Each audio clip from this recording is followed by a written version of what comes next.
Greater Diwali celebration जोरों पर है। छोटे बड़े सभी आतिशबाजी पर जश्न मना रहे हैं। पटाखों की आवाज से काफी शोर शराबा हुआ है।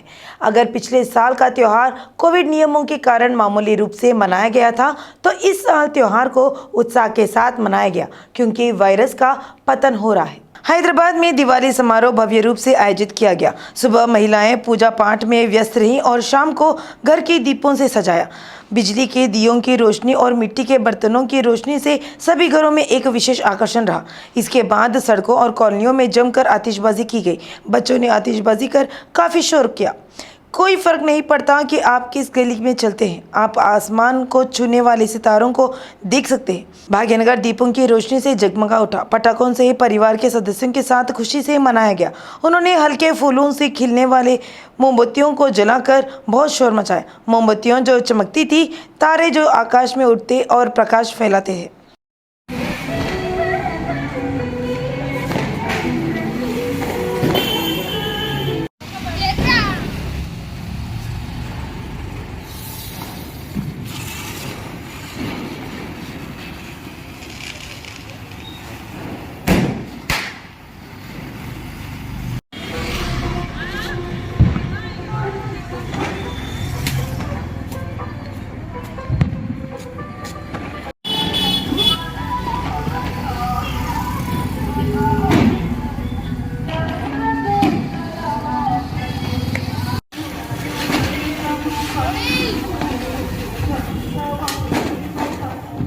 मंत्री तलसानी श्रीनिवास यादव ने परिवार के साथ दिवाली मनाई।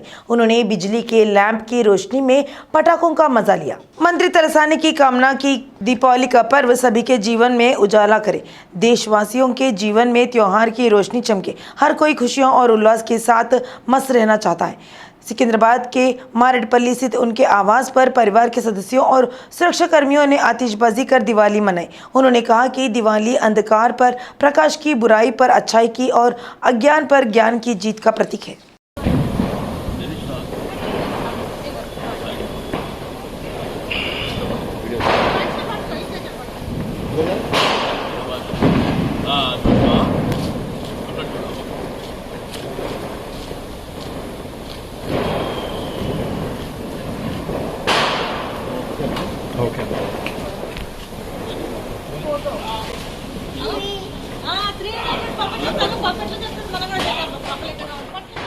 मंत्री मल्लारेड्डी ने धूमधाम से दिवाली मनाई। उन्होंने परंपरा के अनुसार पंचकट्टू में पटाखों की शूटिंग का आनंद लिया। उन्होंने कामना की कि दीपावली का त्योहार लोगों के जीवन में रोशनी लाए। मल्लारेड्डी ने सिकंदराबाद के बोयनपल्ली में अपने शिविर कार्यालय में देवी के लिए विशेष पूजा की।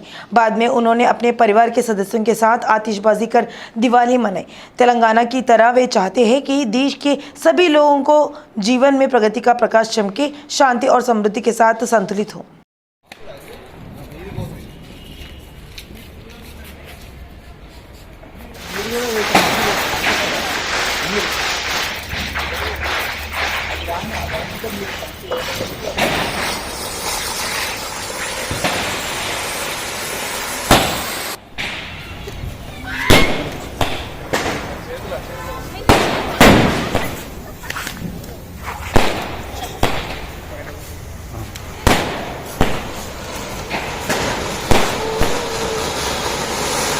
दिवाली के मौके पर कंपनी के एमडी शिवराम कृष्णा ने खरतमा स्थित सिटी विजन कार्यालय में विशेष पूजा की। कार्यालय में रोशनी की गई।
आतिशबाजी के दौरान घायल हुए पीड़ितों की सरोजनी देवी नेत्र अस्पताल में कतार लग गई है।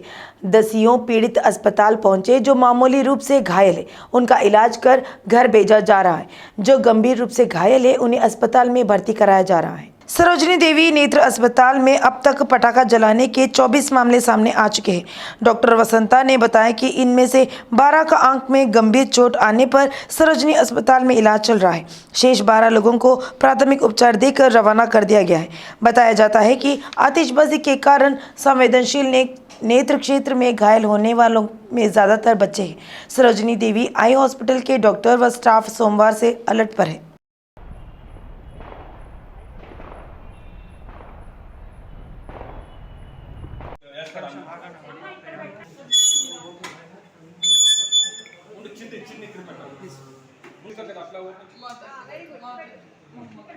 మమ్మీని చూసాం కదా ఇందాక అలాగే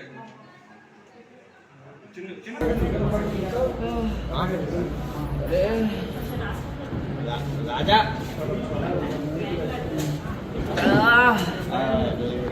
అరే అట్టనే రమ్మంటారా వస్తుంది డాక్టర్ राज्यपाल ने कहा कि विधानसभा द्वारा पारित विधेयकों को मंजूरी देने का मामला पूरी तरह से उनके अधिकार क्षेत्र में है। उन्होंने राजभवन में आयोजित दिवाली समारोह में भाग लिया। उन्होंने मीडिया से चिट चैट में कहा कि राज्यपाल के रूप में उनके पास व्यापक अधिकार होंगे। विधानसभा ने पिछले महीने हुए विधानसभा सत्र में कई अहम विधेयकों को अपनी मंजूरी दे दी है। राज्यपाल को इन्हें भी मंजूर करना होता है, लेकिन अभी तक राज्यपाल ने विधेयकों को मंजूरी नहीं दी है। 2 कानून संशोधन विधेयकों के साथ 2 नए विधेयक है। साथ ही राज्यपाल को विश्वविद्यालयों में भर्ती के लिए कॉमन बोर्ड नगर अधिनियम में संशोधन, आजमबाद औद्योगिक विकास अधिनियम और वन विश्वविद्यालय जैसे विधेयकों को मंजूरी देनी है। इस संदर्भ में राज्यपाल ने राजभवन में दिलचस्प टिप्पणी की। उन्होंने कहा कि विधानसभा की बैठकों में पारित विधेयकों को मंजूरी देने का मामला पूरी तरह से उनके अधिकार क्षेत्र में है। उन्होंने कहा कि राज्यपाल के तौर पर उनके पास व्यापक शक्तियाँ होंगी, वे अपने दायरे में काम करेंगे। तमिलसाई ने कहा कि वह जल्द ही लंबित बिलों की जाँच करेंगे और निर्णय लेंगे। उन्होंने साफ किया कि वह किसी के खिलाफ नहीं है। मंत्री केटीआर ने ट्विटर के जरिए युवाओं से टीआरएस सरकार के साथ खड़े होने को कहा, जो सार्वजनिक और निजी क्षेत्रों में रोजगार के अवसर मुहैया करा रही है। उन्होंने कहा कि सरकारी क्षेत्र में तेजी से नौकरियां सृजन की जा रही है। ग्रामीण क्षेत्र में कृषि और संबद्ध क्षेत्रों में रोजगार के अवसर उपलब्ध कराए जा रहे हैं। मंत्री येरबेल्ली दयाकर राव ने कहा कि सरकार मुसलमानों के लिए कई कल्याण और विकास कार्यक्रम लागू कर रही है। उन्होंने कहा कि अगर 2008 से 2014 के बीच अल्पसंख्यकों के कल्याण के लिए 812 करोड़ रुपए खर्च किए गए तो तेलंगाना सरकार ने 7 साल में 5,900 करोड़ रुपए खर्च किए। मंत्री ने स्पष्ट किया कि सरकार आधिकारिक तौर पर रमजान समारोह का आयोजन कर रही है। पीसीसी प्रमुख रेवंत रेड्डी ने आरोप लगाया कि जो लोग कांग्रेस पार्टी द्वारा दी गई भीख से बड़े हुए हैं, आज उन्हें उसी पार्टी से मुंह मोड़ लिया है। उन्होंने तेलंगाना में कांग्रेस कार्यकर्ताओं के लिए एक खुलासा पत्र लिखा। बीजेपी और टीआरएस कांग्रेस को खत्म करने की साजिश कर रही है। सभी बुरी ताकतें कांग्रेस को अलग थलग करना चाहती है। रेवंत ने कहा कि भाजपा सीआरपीएफ और चुनाव आयोग का दुरुपयोग कर रही है। राज्य पुलिस ने इस बात पर गुस्सा जताया कि टीआरएस स्थानीय सत्ता का बेहुदा तरीके से इस्तेमाल कर रही है। रेवंत इस बात को लेकर नाराज थे कि पलवई श्रवंती पर पथराव किया। काचीगुड़ा के जेबुल बाजार में लड्डू यादव और संदीप यादव के नेतृत्व में सदर महोत्सव का भव्य आयोजन किया जा रहा है। अखिल भारत यादव संगम के आयोजक संदीप यादव ने कहा कि तेलंगाना राज्य में निजाम के समय से सदर कार्यक्रम का आयोजन किया जा रहा है। मुनगोडु चुनाव का समय जैसे जैसे नजदीक आ रहा है, वैसे वैसे कुछ प्रमुख राजनीतिक दलों में सर्वेक्षण तनाव ने जोर पकड़ लिया है। समय समय पर रिपोर्ट का आंकलन करने वाले संबंधित दलों के शीर्ष नेताओं को अपनी रणनीति और अभियान को उसी के अनुसार बदलना होगा। लोगों में सबसे ज्यादा चर्चित पार्टी का नेता कौन है? क्या अतीत में लोग द्वारा व्यक्त की गई राय में कोई अंतर है? इस वजह से अलग अलग सर्वे एजेंसियां वोटरों में राय इकट्ठी कर रही है।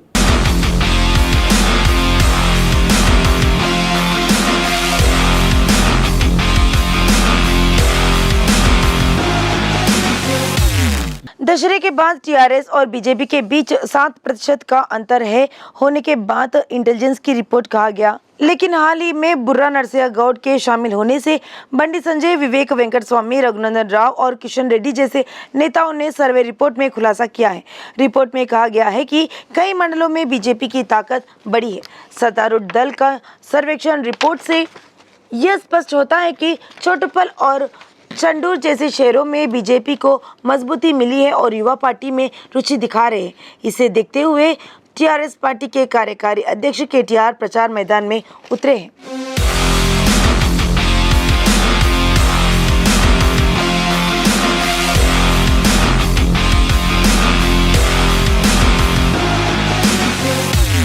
पार्टी के एक वरिष्ठ नेता ने कहा कि केटीआर ने चोटुपल में एक रोड शो भी किया, जिसमें कहा गया कि नामपल्ली और मरीगुड़ा रोड शो में हरीश राव की भागीदारी ने पार्टी को लाभ मिला।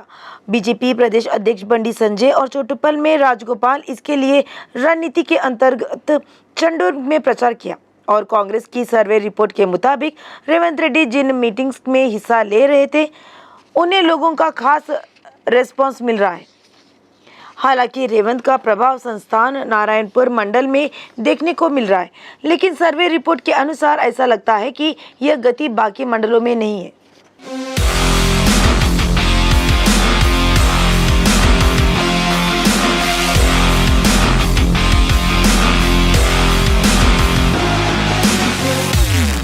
पार्टी के वरिष्ठ नेता ने कहा कि हालांकि चंडूर, मरीगुड़ा और नामपल्ली मंडलों में पार्टी मजबूत दिखती है, वही मैदानी स्तर पर अभियान उम्मीद के मुताबिक नहीं चल रहा है। डीसीसी अध्यक्ष शंकर नायक ने कहा कि चुनाव के समय तक पार्टी की स्थिति में सुधार के लिए इस महीने की 26 और 27 तारीख को निर्वाचन क्षेत्र के मुद्दों पर दीक्षा आयोजित करने का निर्णय लिया गया, लेकिन पुलिस ने अभी अनुमति नहीं दी थी।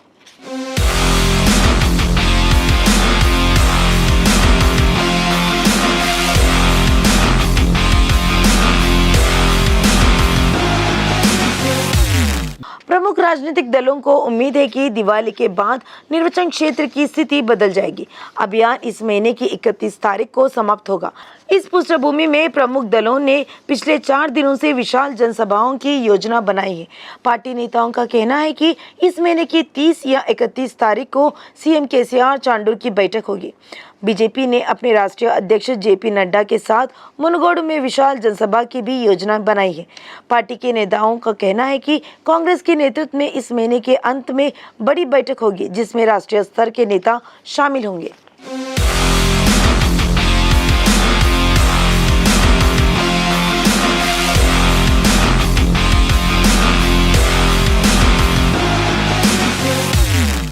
संबंधित दलों के शीर्ष नेता समय समय पर सर्वेक्षण रिपोर्ट के अनुसार अपने अभियान की योजना बदल रहे।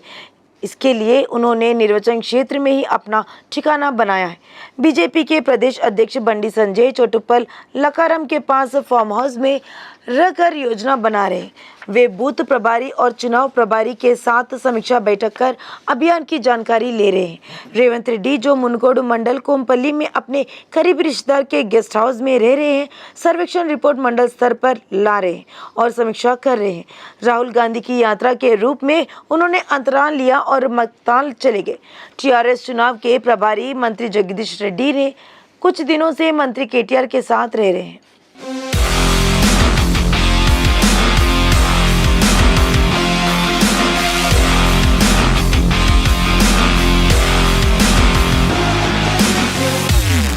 पूरे विधानसभा क्षेत्र में जाति समुदाय के साथ सभा कर रहे केटीआर चोटुपल ने रोड शो में हिस्सा लिया। टीआरएस के मंत्री और विधायक भी प्रचार कर रहे हैं, जबकि बीजेपी की ओर से पार्टी के राष्ट्रीय नेता मैदान में उतरे हैं।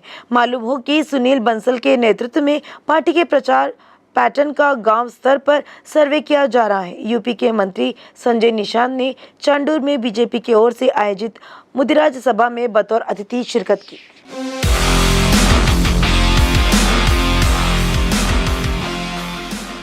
सूर्य ग्रहण के अवसर पर मंदिर प्रशासन आज यादगिरी गुट्टा देवस्थानम को बंद कर देगा। उन्होंने कहा कि कल सुबह 8:50 से आज सुबह 8 बजे तक मंदिर में प्रवेश नहीं होगा।